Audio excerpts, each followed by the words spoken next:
Hey, this is No Autopilot, founder of the Gaming Startup Collective. This video you're about to watch is a community question and answer session that we hosted with Sam, head of marketing over at Treasure DAO. In this conversation, we talk about what to do and what not to do as an early stage Web3 game looking to build your very first audience and get your very first gamers in your project. By the way, if you are a dev building an early stage Web3 game, you should take a look at Arbitrum's Questbook grants. They're specifically looking for indie developers in Web3 gaming with grants totaling up to 25,000 ARB tokens, which as of this recording are around $2 a piece. So if you're interested in that, link is in the description. Take a look. Without further ado, let's get into the video. All right, Sam. Yeah, so I guess jumping right in here. So thank you again for giving us some time. We've had, maybe 24 or so guests kind of come in and kind of share their expertise across investments, game monetization, game design, etc. But you are, no stress, but you are actually the first person that we've had come in to help us around marketing and growth. So I'm like super excited about our chat today. Nice. Well, I mean, yeah, marketing's there's so much to cover. So I'm excited to dig in and also hear what others are currently curious about. But yeah, I mean, we could talk for days about it. Yeah, and I will be good. Like, I know we booked this for 30 minutes, so I'll make sure we get you out of time here. But all right, so I guess for the folks who don't know you, Sam, maybe just kind of set the stage. Can you maybe just give a quick little introduction to yourself and what you do right now in Web3? For sure. So a bit of a background on me. I go by Sam Bino. They're one and the same at this point, I think. I joined Treasure back in 2022. So shortly after Treasure started. I've been in crypto pretty much since 2021. And so joined Treasure when marketing was not really, we didn't have a team at that point. And so it was, starting from the ground up. I had the fortune of basically joining right when the bear market hit. So bull market hit, sorry. So when, things started to get pretty quiet, we didn't really have any playable games at that point. And so it's been quite a journey to really see how far Treasure has come since then. Being the first marketing hire and not having a team at that point I did a lot of end-to-end marketing. I was working across our ecosystem quite a bit with our partners and, building the brand, building, the frameworks that we kind of work from now. And since then, I've also hired. We're currently at around 7 people on the marketing team, and so wow, it's still quite lean. But it's great to have a lot of extra support. And then for those who don't know Treasure, we're building a decentralized gaming ecosystem. We're built in Arbitrum. We've been around, as I mentioned, since 2021. We've since brought in 15 third-party and first-party games. We are currently building our own first-party game based on the small IP. And so, yeah, I mean, there's so much kind of going on across the ecosystem, even though we're generally, a team of 30 internally. We have a very vibrant, very active community, which is something that really differentiates Treasure. We were actually a Loot derivative and grassroots, initially a very, very kind of grassroots project that just kind of exploded during the bear market. And so that's a little bit about Treasure. Again, we have our third-party games, but we don't really think of them as separate to Treasure. We're very, very connected with them. We work hand in hand, day in day, with all of our games, and they're very collaborative as well. So our devs work together. There's a sense of, as I mentioned, collaboration pretty much across the entire ecosystem, which is really interesting to see.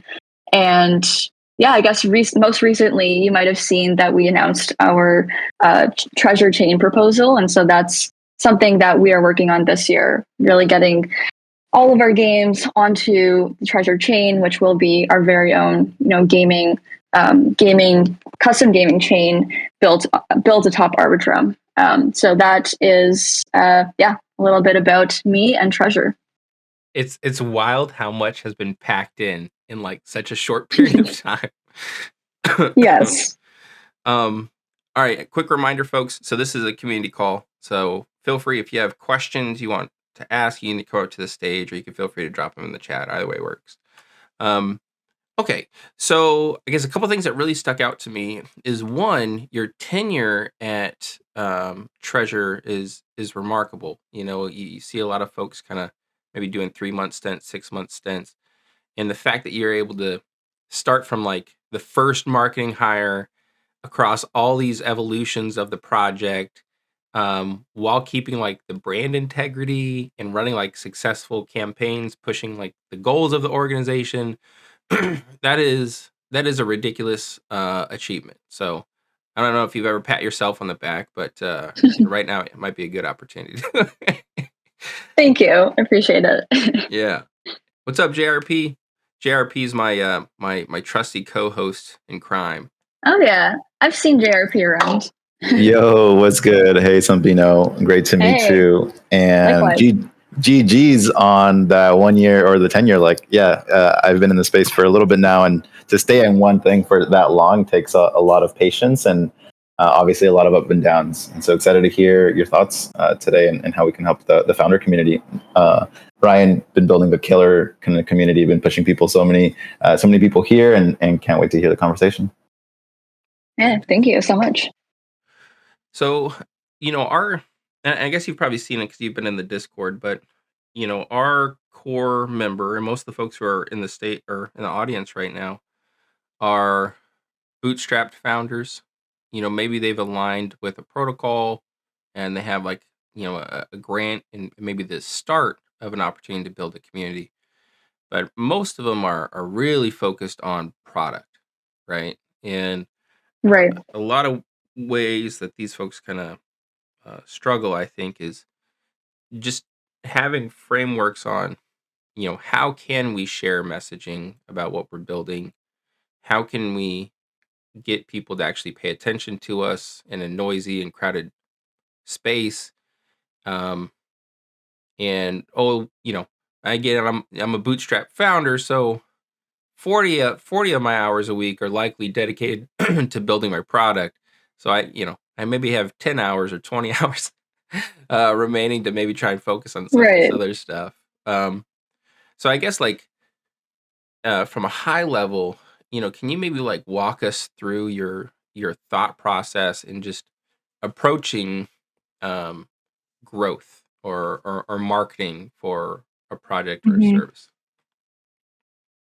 It's a really good question. I think I have a lot of pretty strong opinions on this, and I think if you're a bootstrapped founder, you tend to be pretty scrappy, and so I think that there's definitely it's doable, right? But a lot of it comes down to, if you have a marketing hire on your team, that's great, right? Like we've worked with games in the earlier stages when they didn't have that, and it's really challenging. If you have somebody on your team who is dedicated to marketing, then you're already in a better place, I would say. Trying to be a founder and market full time is really, really difficult long term. But I will say that I think focus is a really, really big. It's important in this space. I say that because most teams building in Web3 are small, and most games, are indie games, and they are lean, and they really need to hone in on focusing on a marketing strategy that works for them, without getting kind of caught up in shiny object syndrome. There are tons of things going on across the ecosystem. There are tons of, trends that happen. It's good to keep a pulse on those things, but then really, double down on what works for you and for your audience and community. So, I mean, I would even say, like, if you're looking at, social channels, like, pick 2 to 3 max, pick those channels that you see your community and your audience are there and are responding to and engaging with you, and focus on them, right? Like, it's great to have a podcast, it's great to have a newsletter, it's great to do all of these other things, but it'll be really difficult to do them well if you try to, I think it's called random acts of marketing, like try to be across so many different things without a focus. So that's like the first thing I would say, is just figure out what that is and make sure your team has alignment on that. Marketing is kind of a all-encompassing thing, right? It's not just the job of the one marketing hire on your team. It should be something that you are all thinking about on your team. As a founder, it is really important as well. So I guess, beyond the focus, also think about how you're going to differentiate with your marketing. Don't just apply the same playbook and repeat it. I think like we see a lot of that happening across gaming. And I think, tends to be just this thing where it's like almost, it becomes a bit more monotonous, right? Like, oh, I did this, I'm going to keep doing it. Figure out what's working, really be data driven, and form those insights along the way and adjust accordingly, right? Like, don't just do things blindly. And that, I think, really comes down to understanding your audience and your community, depending on, like, are you building a community? If so, really figure out who those people are, what they want, what they care about. That's going to give you a much better idea of what you should focus on and how you can differentiate. I want to butt in here as someone who is a bootstrap founder trying to build a product and also market. One of the things that I have seen that has been the most helpful has just been kind of word of mouth and community building. Sambino, don't mean to be a stalker, but I see here on your Twitter, you have, sometimes your loudest and most vocal community members are often your biggest advocates, but also those who are silent supporters are also kind of really, really important, right? And I think making someone into essentially like a super fan of you, I think, is something that a lot more founders, specifically in Web3, should take more advantage of. Do you have, some tips that in which ways that people can do that, and possibly, ways that people have done it already in the past of, claims that you work with? Yeah, that's a really good question. Thanks for also pulling that up. I am very, I think that we overlook those quiet supporters, those quiet fans. When you think about how many Discords people are in, there's so much for people to kind of be across, and not everybody communicates in the same way or feels like they can participate in the same way, which is why I mentioned that, there are lots of, like, even for Treasure, I've discovered a lot of people who are fans of Treasure are actually going out, like, IRL and sharing word of mouth, like, about what we're doing here, but they aren't the loudest, most vocal people necessarily in our Discord. And so it is tough, right? Because it's like, how do you find them? And how do you know that they are really, like, super fans of what you're building? But for me, it is kind of this whole idea of do things that don't scale with your community, which can feel a little bit overwhelming, especially if you have, like, so much going on and you have maybe even a pre-existing fairly large community. But I think it's always important to go back to that like organic rapport relationship building with the people that are there. For example, I've spoken with this recently. I spoke to this guy in Japan, didn't know too much about him. He ended up being a really, really big Treasure supporter. And him and I just had a call, and we've caught up a couple of times now. And I guess, long story short, he is really interested in becoming an ambassador for Treasure, wants to get a lot more involved. But we've kind of talked about, like, how that can happen. And I think that it's just, purely us having conversations and me getting to know him that sort of, like, led to this. So I say this again because it's, like, difficult to you look at, I don't know, let's say you have 300 people in your community or 1,000 people in your community. Like, where do I start and how do I do this? I would go and create a list of the people in your community who you feel are the most positive contributors, and maybe include some people in there that you are curious about or unsure about, and then get to know them. So yeah, I think hopefully that answers your question. But that's how I would approach it. Yeah, for sure. I think that that's something that's super important, that's often overlooked, specifically in Web3, where it's all based off of hype, but it's not based off of like concrete connections. And if you can retarget the people that are your top supporters, the amount of noise they can make for you that will bring in more people is really important. And honestly, that's how I joined the treasure community. Like, we saw Big Brain kind of come out, and there were the people that were like, magic. And I was like, well, what is this? Got into the beacon, and I was like, you know what? I really, really like this and this, decentralized console, right? So that's a great answer. But I'll pass it over to Ryan again. No, this is fantastic. I'm just sitting here absorbing knowledge. This works for me. Okay, so for our bootstrap founder, I think what we've landed on is, try and focus on one or two channels. Don't necessarily focus on like the hottest trends. Like, definitely be aware of them and be flexible and nimble. But ultimately, you need to be making database decisions. So, evaluating what you've done over the last week or month or quarter.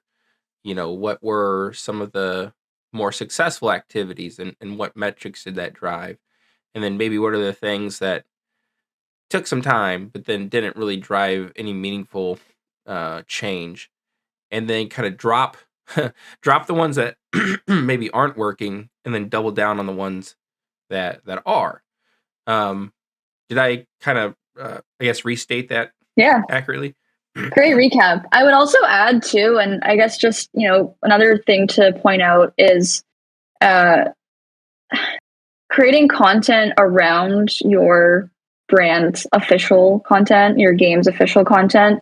That goes a long way too. So if you're a founder who has a presence on Twitter, for example, use that to your advantage, but also incorporate it into the marketing strategy.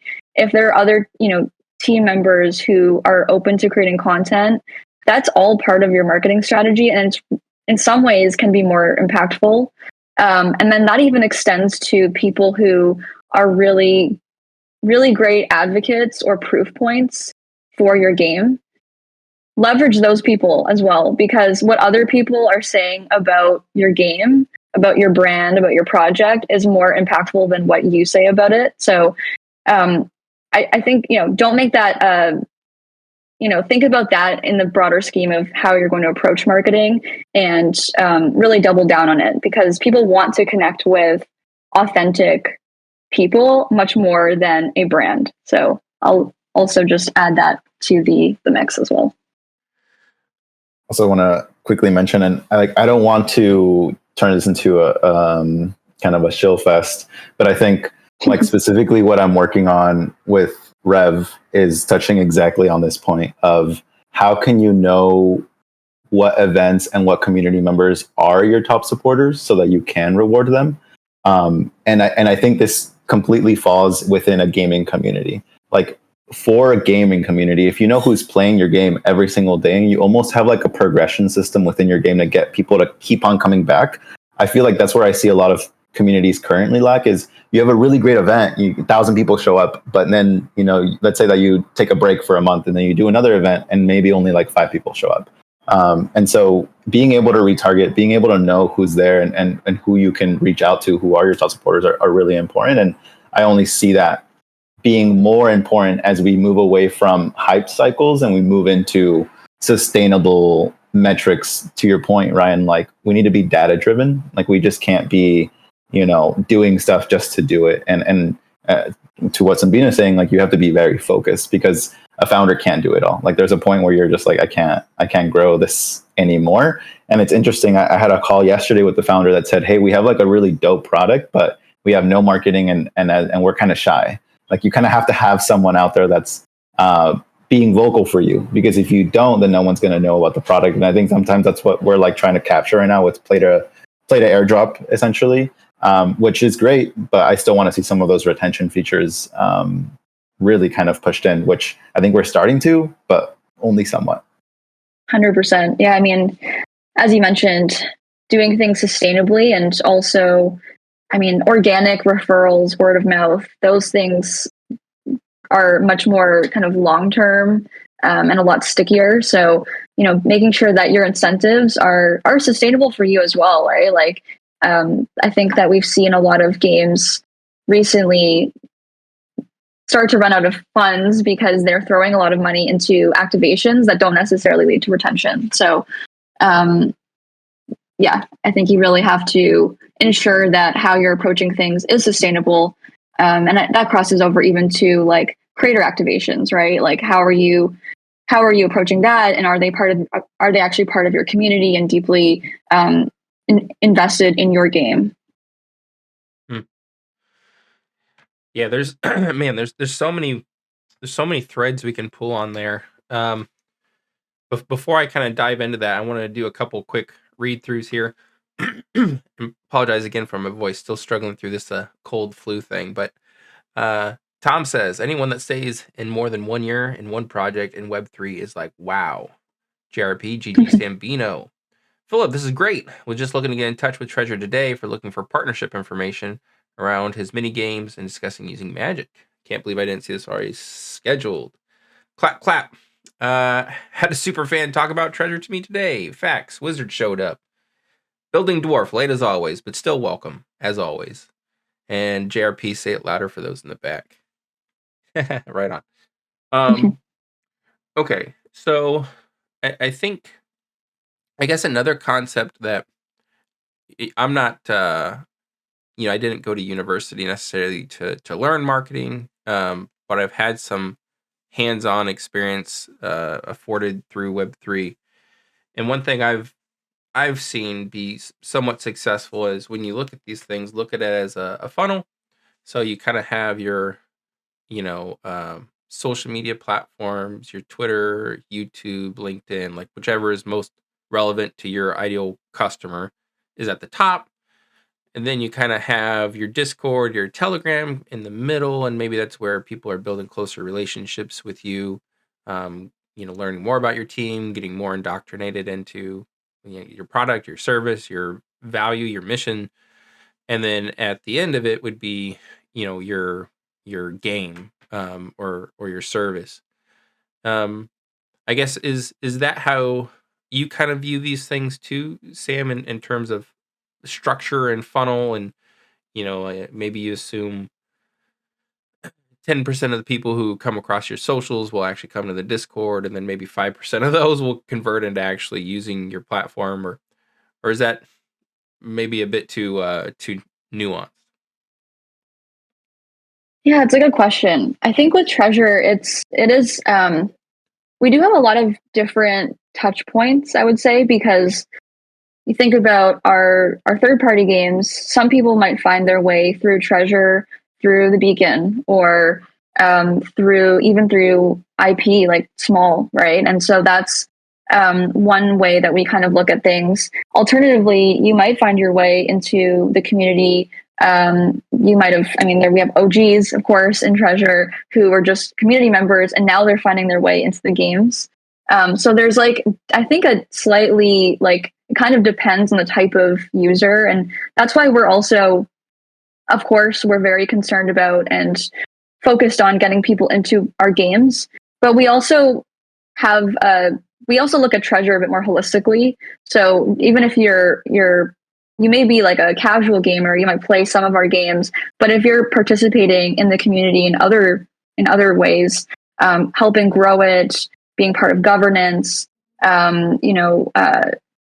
creating content, there are a number of ways that we feel that you can play across Treasure. And so I think that maybe, I think your analogy probably works for a lot of games themselves individually, whereas with Treasure, we do have quite a number of stakeholders and slightly different, I guess, structure. Gotcha. That makes sense. Yeah, you guys are spread across, you have so many kind of touch points where folks can enter into your ecosystem.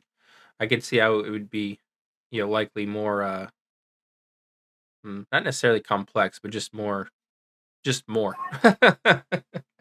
Definitely. Yeah. I might add complex to that too. Sometimes it can be a little bit tricky. It's like, oh, I wish there was a bit more of a standard structure, but it is also really cool, right? Like, I mean, it's always, I love hopping on calls with people who are like, oh yeah, I actually found my way through like one of the games and didn't even know at the time that it was connected to Treasure. And now that I do, it's so interesting. Like, I love hearing stories like that. And,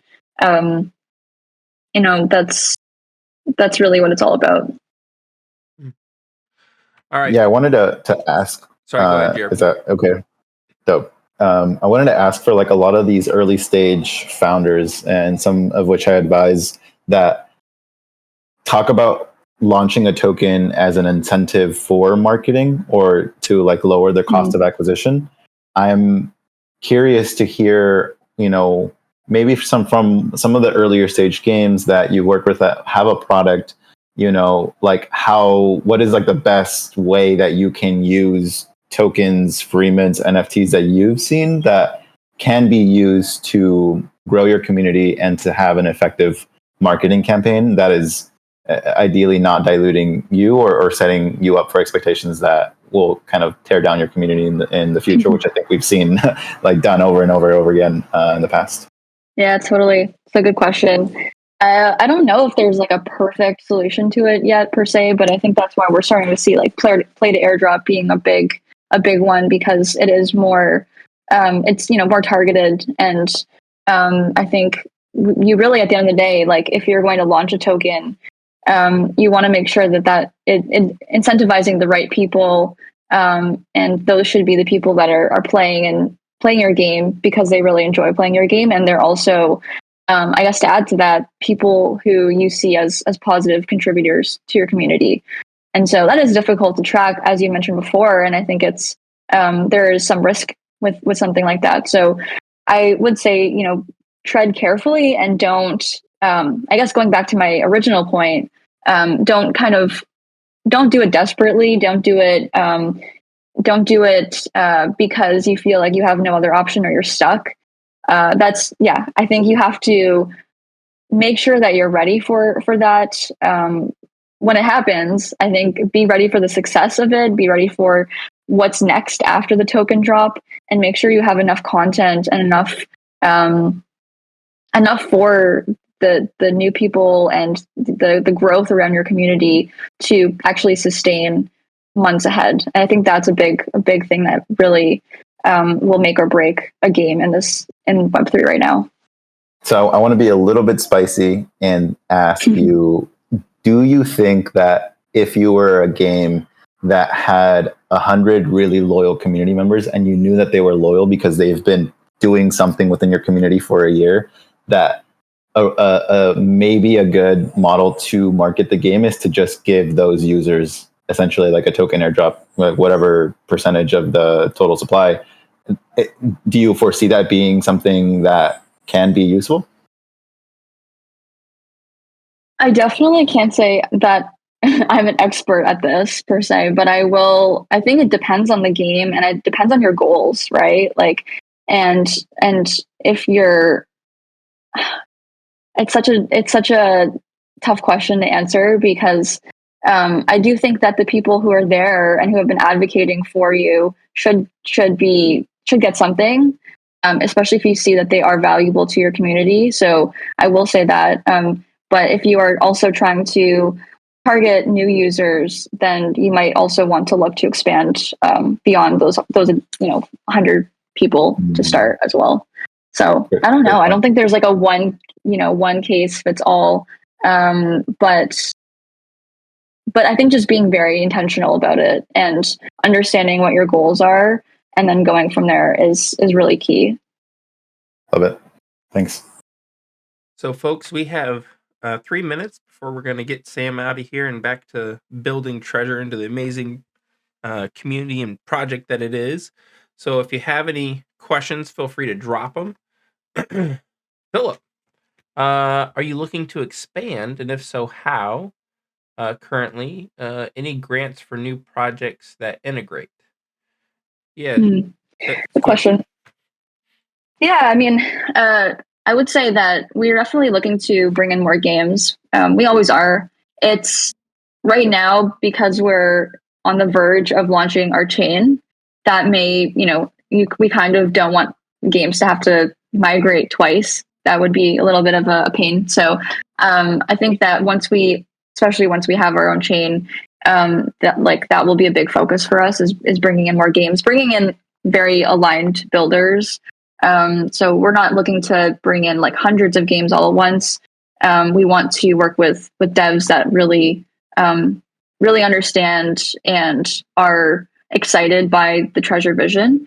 And then in terms of grants, I mean, when we like work with a game or we bring a game into the Treasure ecosystem, we do discuss grants. I guess I don't know if you're talking about Arbitrum. That's kind of separate. But Arbitrum is also, separately is allocating grants for games. Fantastic. See, Tom, I'd be happy to connect and see if Cosmic Exodus could be a good fit in the near future. Can you share your socials, or should we connect here on Discord PMs? And yeah, I mean, I'm happy to share over. I'll just add you, Tom, and then we can chat on DMs. And I think, folks, one takeaway from this call is we'll probably get. I think there's a BD member from Treasure in the community, and we may reach out to them too to kind of jam on the grant side of things, building side of things too. Yeah, definitely. So Sam, my last question, if you can you share like maybe 2 mistakes that you keep seeing founders make when it comes to marketing their project that for the love of God they should stop doing, and then maybe 2 quick things that you think if they're not doing, they should be doing?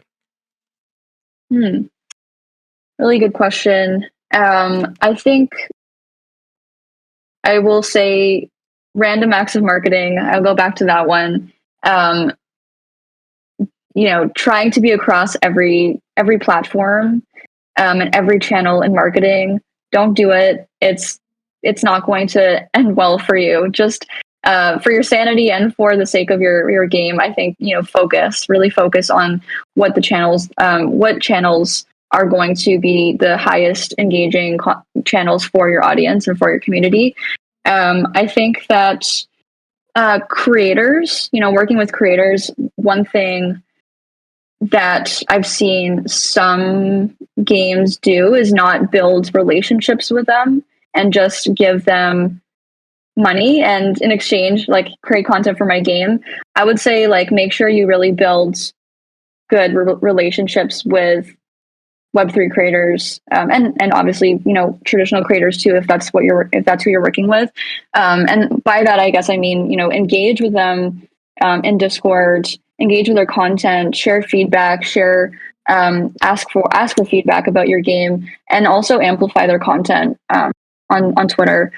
Those are 2 things that I would say people maybe are making the mistake of not doing right now. And then 2 things I would say 2 things you should be doing if you're not already doing. There's this concept of fabricating virality. So when you post something, when you get content out, don't just rely on the platform. Go out of your way to make it viral. Like go out of your way to reply to every comment, share it with people outside of that platform, have others in your community, other people playing your game to share it. Really like find all of the other ways that you can get that message out and even reshare it again, like don't just drop it and then hope for the best and cross your fingers. Really, you have to kind of go above and beyond for your content to get in front of the right people. And I guess the other thing I would say on top of that is leverage comments. I guess I'm going into socials a lot, but leverage comments, be a reply guy. Like that's where you also can really build your relationships with people beyond just posting your announcement. And I think that comes back to this idea of like audience versus community. Like audience is who you talk to, and community is who you talk with. And so when you reply across all of your socials, Discord, wherever it may be, that increases that like touch point with the person who's engaging with your content. So don't leave them hanging, and go out of your way to do that when you can. Wow. There you go, folks. There's some tremendous tips for you to use immediately. I know I, for one, am one of the folks who do the random acts of marketing. I'm going to try and tighten that down, Sam. I promise. Cool. It's all a process, but thanks so much for having me. This has been great, and also appreciate all the awesome questions and engagement in your chat. Yeah. No, thank you for coming by, folks. If you want to reach out to Sam, feel free to connect. And we'll likely get that Treasure BD session scheduled here in not too long. I appreciate you, Sam. Appreciate your therapy. Thank you, everyone.